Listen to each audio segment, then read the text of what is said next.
हेर्नुहोस् सबै लेटेस्ट खबरहरू हाम्रो च्यानलमा। हाम्रो च्यानललाई सब्स्क्राइब गर्नुहोला, सब्स्क्राइब बटन थिचेर र साथसाथै नोटिफिकेसन बेल पनि प्रेस गर्नुहोला नयाँ न्युजहरू हेर्नका लागि। जिटिएलाई लिएर जुन एउटा होम मिनिस्ट्रीबाट वार्ता राखिएको छ त्यसप्रति तपाईहरुको दलको प्रतिक्रिया दिनुस् न। हेर्नुहोस्, सर्वप्रथम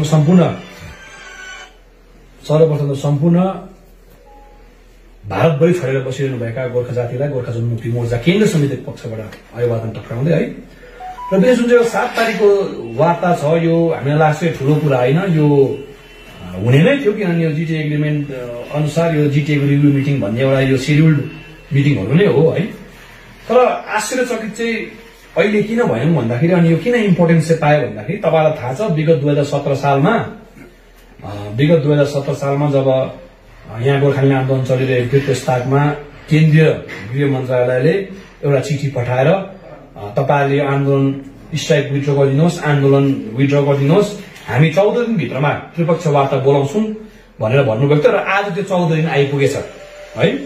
तर त्यो 14 दिन आज आइपुग्दा हामीले सोचेको थियौं त्रिपक्षीय वार्ता गोर्खा जातिको दीर्घकालीन समस्या जुन चाहिँ भारतीय जनता पार्टीको घोषणा पत्रमा संकल्प पत्रमा 2009 देखि बारम्बार घरि लङ पेन्डिङ डिमान्ड, घरि पर्मानेन्ट पोलिटिकल सल्युसन भनेर नोमेनक्लेचर चेन्ज हुँदै है नयाँ नुहारण हुँदै नामहरू पसेको थियो। त्यही माथि पो सायद हुन्छ होला भनेर सोचेको थियौं। 4,13,000 भोटले जिताएर जनताले माया गरेर जिताएर पठाएको सरकारले बोलाउँछ होला भनेर त वार्ताको मिटिङ तोकियो। तर एजेन्डा हेर्दा चाहिँ जिटिएको रिभ्यू मिटिङ मात्र रहेछ। अनि जिटिएका अहिलेका प्रशासनलाई बोलाएको छ है, अनि गोर्खा जनमुक्ति मोर्चालाई बोलाएको छ।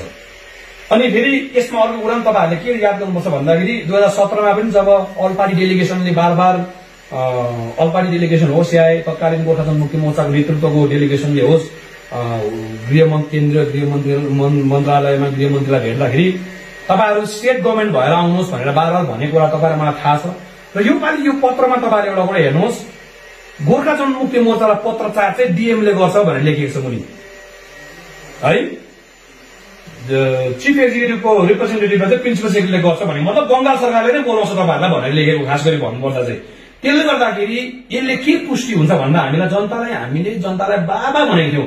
2017 मा जुन चाहिँ हामीले भारत सरकारको मनसाय बुझेर विनय तामाङज्यू र अनिता थापाज्यूले जुन चाहिँ निर्णय लिनु भएको थियो यो आन्दोलन जनता मार्नु मात्रै हो, यो आन्दोलनले पहाडलाई विध्वंस पार्नु मात्रै हो, यो आन्दोलनलाई यतिकै राखिदियो भने यहाँ अझै हजारौं संख्यामा हाम्रो भाइ बहिनी मार्नु मात्रै हो, यहाँको टुरिज्म यहाँको व्यवसाय लथालिङ बनाउनु मात्रै यो हुनेवाला केही छैन, किनभने भारत सरकारले केही गर्नेवाला छैन भन्ने जुन चाहिँ मनसाय त्यसले हामीले बुझेको थियौं। आज यो सत्य प्रमाणित भएर गयो। अनि हामी महाकाल बाबालाई धन्यवाद दिन चाहन्छौं पार्टीको पक्षबाट। महाकाल बाबा जो पहाडको गार्जियन हुनुहुन्छ, उहाँको अगाडि भोट माग्न जुन किसिमले ढाँटिएको थियो भोट जित्ने दलले, म पीपीएस भन्दिनँ म गोर्खाल्यान्ड लिएर आउँछु भनेर ढाँटेर जस्तो प्रकारले यहाँबाट 4,13,000 भोटको मार्जिनले जितेर गएका थिए, आज उहाँहरूको मानसिकता छर्लङ्गै भयो। उहाँहरूको गोर्खाल्यान्ड के रहेछ, उहाँहरूको पर्मानेन्ट पोलिटिकल सल्युसन के रहेछ, यो चिठीले छर्लङ्ग भएर गयो। अनि हामी जसले पनि ढाँटेर जनतालाई गद्दारी गरेर जनतालाई आज जनताले थाहा पायो असली गद्दार र असली दलाल को रहेछ थाहा पायो जनताले। असली भोटको दलाली कसले गरेर जनताले थाहा पायो, आज पाउनुपर्छ थाहा। आज असली गद्दार को रहेछ जनतालाई आज थाहा पाउनुपर्छ। किनभनेदेखि आज हेर्नुहोस् घरि एउटा घटक दल सुटुकै गएर दिल्लीमा गएर भेटेको तपाईहरुले पनि प्रेस मार्फत देख्नु भएको, घरि अर्को दल गएर सुटुकै गएर होम मिनिस्टरलाई भेट्छ तपाईहरुले प्रेस मार्फत देख्नु भएको। आज मात्रै गोर्खा राष्ट्रिय मुक्ति मोर्चाको अध्यक्षले दिल्लीमा हामी राम्रै कुरा हुन्छ गोर्खाले न्याय पाउँछ भनेर आएर बागडोग्रामा स्टेटमेन्ट दिएको। अनि 3 घण्टा पछाडि आज यहाँनिर जिटिएको रिभ्यू मिटिङ बोलाइन्छ भनिसकेपछि जसले ढाँटेर भोट मागेको छ भारतीय जनता पार्टी सँगसँगै भारतीय जनता पार्टीको घटक दलहरू जसले जनतालाई गद्दारी गरेर दलाली गरेर भोटको दलाली गरेको छ पहाडको सबै दाइ छ आजको चिठीले छर्लङ्ग पारेको छ। अनि हामी चाहन्छौं सबैले जनताको अगाडि घुँडा टेकेर माफ माग्नुपर्छ, महाकाल बाबालाई माफ माग्नुपर्छ साथीहरूले, महाकाल बाबालाई ढाँटेको साथीहरूले, सम्पूर्ण पहाडको जनतालाई, कमानको मजदुरलाई, खटिखाने जनतालाई ढाँटेको साथीहरूले। त्यसले गर्दा हामी चाहन्छौं सबैले यो माफी माग्नुपर्छ भन्दा भारतीय जनता पार्टीले त आज सांसदले माफी मागेको हुनुपर्छ, सांसदले माफी मागेको हुनुपर्छ, आज मिडिया दिए सांसदले माफी मागेको हुनुपर्छ। उहाँको मानसिकता मान्छे यही हो, उहाँको पर्मानेन्ट पोलिटिकल सल्युसन यही हो। हामी डिमान्ड गर्छौं जसले पनि ढाँटेर भोट मागेको छ, जनतालाई गद्दारी गरेर भोट मागेको छ, सबैले जनताको अगाडि माफी मागेर आफ्नो स्ट्यान्ड क्लियर गरेको हुनुपर्छ। यो जुन चाहिँ भनिन्छ नि तपाईको इस्यु रिलेटेड रिभ्यू जुन चाहिँ गोर्खाल्यान्ड क्षेत्रीय प्रशासनको समस्याहरूमाथि चाहिँ समीक्षा गर्नलाई चाहिँ जुन चाहिँ एउटा बैठक राखिएको छ त्यो भनेपछि पहाड़को स्थायी राजनीतिक समाधान जो प्रमिस गरिन्छ राजनीतिक प्रमिस त्यो चाहिँ भनेपछि गोर्खाल्यान्ड क्षेत्रीय प्रशासनको नवीनीकरण स्थायी राजनीतिक समाधान चाहिँ पहाड़ तराई डुवर्स लिएर हुन्छ। अलग राज्य गोर्खाल्यान्ड चाहिँ दार्जिलिङ खरसाङ कालेबुङ र जिटिए रिजन लिएर होइन। अलग राज्य गोर्खाल्यान्ड चाहिँ यदि पर्मानेन्ट पोलिटिकल सल्युसनको पारेवाची शब्द सिनोनिम चाहिँ गोर्खाल्यान्ड हो भनेदेखि चाहिँ जिटिए रिजन हुँदैन। पहाड़ तराई डुवर्स जुन चाहिँ बीजेपीको संकल्प पत्रमा छ, long pending demand of the Gorkhas of Darjeeling Terai and Dooars Terai and Dooars भनिसकेपछि जिटिए रिजन हुँदैन। त्यसले गर्दा यहाँबाट मन चाहिँ स्पष्ट हुन्छ यो पीपीएसको पनि होइन, गोर्खाल्यान्डको होइन, यो केही पनि होइन। यो खालि इलेक्सन स्टन्ट सुरु भएको। अनि हामी चाहन्छौँ हेर्नुहोस् त्यतिकै सिन्सियर छ भने सरकार 11 जनजाति झट्ट दिएर देखाओस्, किनभने जिटिपी एग्रिमेन्टमा छ। अल पार्टी कन्सेन्ससमा छ त्यसमा। पहाड़को सम्पूर्ण दल, एनजीओ, संघ संस्था, यहाँसम्म कि बंगाल सरकार पनि कन्सेन्ससमा छ, किनभने दुईटा रिकमेन्डेसन गरेर पठाइसकेको छ। त्यसले गर्दाखेरि यदि सिन्सियर छ भनेदेखि 11 जनजातिको जात गोष्ठी जनजाति घोषणा गरेर देखाओस्, हामी मान्छौँ। होइन कि यस्तो इलेक्सन स्टन्टहरू।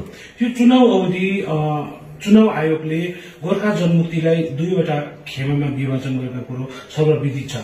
अब यो जिल्ला शासकले गोर्खा जनमुक्ति मोर्चालाई चिठी पत्रचार गर्नुपर्ने भने गोर्खा जनमुक्ति चाहिँ कुन चाहिँ हो? स्टेट गभर्मेन्टको जुरिडिक्सन हो। मैले भने नि अघि नै तपाईहरुले भारतीय जनता पार्टी र केन्द्र सरकारको हेर्नु न चाल जसले पनि सघाए उहाँहरूले सोध्नुपर्छ। अब स्टेट गभर्मेन्टले कसलाई बोलाउँछ, कुन गोर्खा जनमुक्ति मोर्चालाई मान्यता दिन्छ? मैले सिकाइरहनु पर्दैन, मैले भनिरहनु पर्दैन। यहाँबाट मानसिकता स्पष्ट हुनुपर्छ सरकारको। साथीहरू बेसी मोदी सरकार, भाजपा सरकार, अप्की बार कमलको फूल भनेर डुलेको चाहिँ यही हो। भनेपछि गोर्खा जनमुक्ति मोर्चा बिनी क्याम्पको यो आगामी 7 अगस्तमा हुने त्यो समीक्षा बैठकमा पहाड़को जनाकांक्षा लिएर दलको मुद्दा र स्ट्यान्ड के हुन्छ? हाम्रो त अस्ति भनिहाल्यो, गोर्खा जनमुक्ति मोर्चाको कोर आइडियोलोजी अलग राज्य गोर्खाल्यान्ड हो। हामीले अस्ति भन्यौं यदि 1 पोइन्ट एजेन्डा अलग राज्यमा मिटिङ हुन्छ भने हामी भाग लिन्छौं भने हामीले अस्ति भन्यौं। तर अब यो जुन चाहिँ यो चिठी आएको छ यस विषयमा त मैले खालि एउटा फर्स्ट ह्यान्डिङ तपाईहरुको प्रतिक्रिया मात्रै हो। यस विषयमा पार्टीले निर्णय लिनुपर्छ। पार्टी केन्द्र समितिको अध्यक्ष अहिले आफ्नो सेल्फ आइसोलेसनमा हुनुहुन्छ, तपाईहरुलाई विधि थाहा भएको कुरा हो। र यो सेल्फ आइसोलेसनमा 7 दिन सकेपछि हामी निर्णय लिन्छौं। नभए के एमएनसी परिहाल्यो भने भोलि अथवा पछि इन्टरनल डिस्कसन गरेर कुनै एउटा पार्टीगत निर्णय पार्टी अध्यक्षले नै तपाईहरु समक्ष चाहे भिडियो कन्फरेन्सिङ मार्फत होस् चाहे रिटन स्टेटमेन्ट मार्फत तपाईहरुले यस विषयमा तपाईहरुले जानकारी गराउनुहुनेछ। यो समीक्षा बैठक छडी सिंगो मुद्दा गोर्खाल्यान्डमाथि वार्ता हुँदैन भने बिने क्याम्प चाहिँ जान्दैन, त्यो निर्णय लिन्छ। यो त्रिपक्षीय वार्तामा जानु नजानु मैले भने नि यो मेरो फर्स्ट ह्यान्ड तपाईहरुको रिएक्सन मात्रै हो। यो त पार्टी बस्नु भयो नि, यो त मैले एक्लै वान म्यान म जान्छु भनेर हुँदैन। प्रेसिडेन्ट हुन्छ, सेक्रेटरी हुन्छ, फेरि यो भर्खर फेरि तपाईको अहिले सोसियल मिडियामा यो भएको म त्यो अफिसियल कम्युनिकेसन आउनु पर्यो पहिला है। अफिसियल कम्युनिकेसन आइसकेपछि बसेर पार्टी अध्यक्ष सुप्रिम हुनुहुन्छ, उहाँले he will take a call. र अहिलेको लागि चाहिँ तपाईहरुलाई भनिदिन्छौं यसले चाहिँ जनताले चाहिँ बुझिहाल्नुपर्छ। अब खुरुकै जनताले जति छिटो बुझ्नुहुन्छ त्यति राम्रो। ढाँट गद्दारहरूको यो अस्ति चेहरा अब अगाडि आउँदैछ, तपाईहरुले जनताले बुझ्दिएको राम्रो। तथापि तपाईलाई लाग्दैन